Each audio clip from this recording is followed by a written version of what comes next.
শুধু কোলম্যানের মতো high profile coach আনলেই হবে না, বরং ফুটবলারদের বর্তমান সামর্থ্যকে বিবেচনা করে সেটাকে টেকনিক্যালি এগিয়ে নেয়ার মতো কোচ দরকার, বলেছেন সাবেক অধিনায়ক রুম্মান বিন ওয়ালি সাব্বির। একই সুর মিলিয়েছেন বাংলাদেশ জাতীয় দলের দুই সিনিয়র ক্যাম্পেইনার বিশ্বনাথ ঘোষ ও তপু বর্মন। সেই বিবেচনাতেই বাফুফের কোচ হবার দৌড়ে এগিয়ে আছেন মার্কিন কোচ টমাস ডুলি। ১৯ মে বাফুফের নির্বাহী সভায় মার্কিন সাবেক অধিনায়ক টমাস ডুলিকেই বাংলাদেশের কোচের দৌড়ে এগিয়ে রেখেছেন তাবিদ আওয়াল।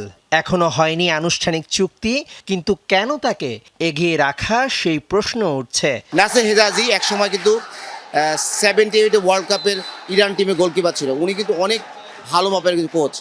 তখনকার সময় আমাদের এশিয়াতে মোটামুটি আমাদের বাংলাদেশে কিন্তু সে অনেক প্রসিদ্ধ ছিল।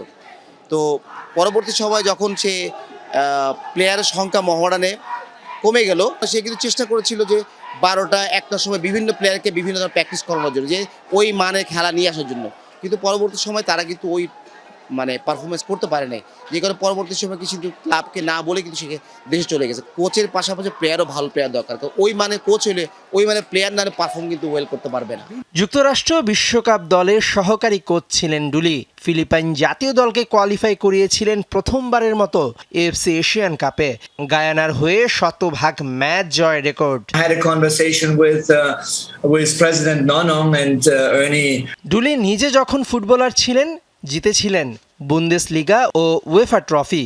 বাফুফে আগামী 2 বছর ফুটবলারদের টেকনিক্যাল দিকগুলোয় উন্নতি করাতে ডুলিকেই কোচ করার কথা ভাবছে। কতটা কার্যকর হবেন এই আমেরিকান? আপনি যদি এখন স্কালোনি আনেন, সে ওয়ার্ল্ড কাপ দিচ্ছে লাস্ট ওয়ার্ল্ড কাপে, এখন যদি তাদেরও এনে দেন, তার অনুযায়ী যদি আমরা না খেলতে পারি, কোচ কী করবে? তো যত ভালো হাই প্রোফাইল কোচ আনেন, যদি আমরা ভালো করি, আমরা যদি তার ফিলোসফি অনুযায়ী খেলতে পারি, then we can do something.